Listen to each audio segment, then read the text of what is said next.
Chapter 7 opens at the exact moment when the caravan finally sees the domed city for itself, and the emotional reaction is exactly what it ought to be, not relief at first, but recoil. From a distance, the city shimmers out on the desolate plain like something unreal, beautiful, and terrible at once. To the frightened people of Middletown who have only just left behind their homes and streets and stores and porches, this gleaming bubble in the wasteland does not look like rescue. It looks alien, solemn, and deathly. Even Keniston, who has seen it before, feels that same inward resistance. But by now he has learned the hard law of this new world. There is no choice between comfort and fear. There is only go on or die. So he forces the caravan forward, shouting for them to keep moving as the long line of vehicles grinds down the ridge through dust and panic. The first crisis on the slope is almost darkly comic, and that is exactly why it works so well. In the middle of this apocalyptic migration, with a whole town inching toward the future, one of the cars stops because a woman has gone into labor. It is such a gloriously human interruption. In a sense, it is absurd. Of course, this would happen now, at the worst possible moment, and the tension breaks in sudden. Keniston, Borzak, the people around them, all laugh because the situation has become too much for pure fear to bear. That moment is more important than it seems. Birth enters the scene literally in the middle of exile. Even at the end of the world, life insists on continuing. The chapter quietly sets up that contrast again and again. Death surrounds them, but human life keeps pushing forward anyway. Then Hamilton turns immediately back to the danger of panic. Some of the drivers, after seeing too much of the wasteland and waiting too long in the dust, begin trying to turn back toward Middletown. This is one of the strongest psychological moments in the chapter because it feels exactly right. People can endure fear when they are moving, but give them time to stare into the unknown, and the mind revolts. The dead plain, the gigantic red sun, the sense of utter exile, all of it becomes too much. Keniston races after them and stops them not by arguing scientifically, but by finding the one terror greater than the terror of going on, the terror of being left alone. If they return, they may get back to their homes, but they will get back to them only to freeze there in solitude at the end of the world. That image, aloneness on a dead earth, is what finally turns them around. It is a powerful little scene because it shows that leadership here is not about facts. It is about understanding what fear can move people and what fear can stop them. As the caravan presses on, the chapter broadens out into one of its grandest visions.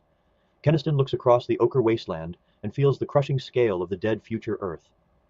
He imagines dried oceans, vanished cities, the sites of all the great places of the Old World, New York, Paris, the poles, perhaps even the Atlantic floor, all reduced to the same barren emptiness. It is a remarkable passage because it expands the disaster beyond Middletown entirely. This is not just their exile, it is the ruin of the whole human world, the collapse of all geography, all history, all the places civilization ever loved. Keniston has to wrench his mind away from that cosmic despair and fix it again on the practical fact in front of him, the dome, the portal, the need to get his people inside. That tension between overwhelming cosmic grief and immediate practical action has become the emotional pattern of the novel. The arrival inside the dome is one of the most haunting sequences so far. Hubble's men have already closed the portal to preserve warmth, and it opens now to admit the refugees into the silent city. The effect is not welcoming in any ordinary sense. The tall white towers do not feel inhabited, they seem to watch. The amplified roar of motors echoing through the boulevards makes Keniston shiver because the city is so quiet that even ordinary noise becomes profane. And the people of Middletown, for perhaps the first time since the catastrophe began, fall into a kind of awed hush. Their fear is no longer the fear of cold or logistics or crowd panic, it is the fear of strangeness itself. The buildings are too large, too elegant, too alien, too deserted, even the dogs are cowed. What the chapter captures beautifully here is that safety does not feel safe when it is emotionally incomprehensible. The city can protect them physically, yet still feel like a tomb. That emotional truth sharpens when Keniston goes looking for Carol. Everywhere he sees signs that people are struggling to detach from the last familiar thing they had. Their cars, their blankets, the shape of their former domestic life. Some still sit in their vehicles rather than enter the buildings. A woman crouches in the dust, weeping over her bedding. Carol and Mrs. Adams are quartered in a large vaulted room with many other women, a place that is technically shelter, but spiritually nothing like a home. Mrs. Adams responds with fretful helplessness, but Carol's pain is quieter and sharper. What disturbs her most is not merely the discomfort, it is the spectacle of death and dislocation stripped of meaning. Old Mr. Peters has suffered another stroke, and as he was carried in, he looked up at the giant buildings in fear, trying and failing to understand where he was. That image devastates her. The old man is not only dying, he is dying bewildered, torn from the reality he knew. Carol feels the cruelty of that in a way Keniston only partly can. When he tries to comfort her by mentioning that a baby was born on the march, he is trying to balance death with life. But the fact that he needs to do that shows how fragile everyone's emotional footing still is. Then comes one of the most unexpectedly beautiful turns in the whole story. The children save the city. or at least they save its emotional atmosphere. At first, the place has seemed too silent, too empty, too alien for human beings ever to settle into. But children do what children always do. They discover that an empty city is also a playground. The huge hallways become echo chambers. The shadowed spaces become territory to explore. Blank walls become invitations to scribble. Running feet, shrieks, laughter, scoldings, curiosity. All at once the city begins to live. This is such a lovely insight. Adults carry grief, memory, dignity, resistance. Children carry adaptation. They do not yet have the same loyalty to the old pattern of life, so they invade the dead city with noise and irreverence, and instantly start humanizing it. Keniston, who moments earlier felt sure the whole experiment would fail, suddenly realizes that it may work after all. His reaction is almost joyous. The human race is tough. That may be the central truth of the chapter. The next 2 days deepen that transformation. More waves of migrants arrive, and because the first 17,000 have already broken the spell of emptiness, those who come later do not face the city at its worst. Community kitchens begin producing hot food and the comforting smell of coffee. Housewives begin sweeping, ordering, scrubbing, and commanding. Husbands are bullied into cleaning windows. Children are scolded, chased, and managed. Cars line the strange boulevards in all their very 20th century ordinariness. The sick are placed in a hospital, the prisoners in another building, a central structure becomes City Hall, and at last the whole town has completed the migration. This is one of the chapter's quiet triumphs. Civilization is shown not as grand speeches or heroic poses, but as kitchens, cleaning, routines, scolding parents, and assigned buildings. In other words, civilization begins to reassemble itself almost immediately once enough people are gathered together. Mayor Garris even tries to help by naming the place New Middletown, a faintly pathetic but understandable attempt to drag some familiarity into the alien setting.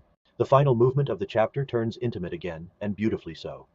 Keniston walks with Carol through the now settling city by candlelight and lamplight, under the rising copper-colored moon.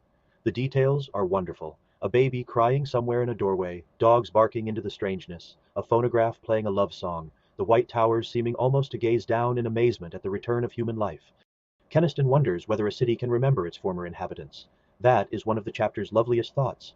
The domed city has been silent for ages. Now it is being asked to hold another people, another grief, another attempt at survival.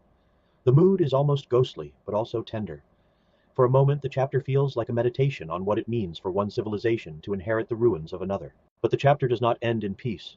It ends with the deepest strain yet between Keniston and Carol. She asks the practical survival question first.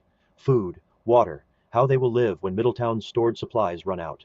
Keniston gives the answer he and Hubble have prepared: hydroponic tanks, seeds, underground reservoirs, and it is enough to address the logistics. But it does not address the spiritual wound underneath everything. Carol says aloud what has been festering in her ever since the catastrophe, that she cannot help hating him at times, because he and the men of the secret laboratory brought this disaster upon them.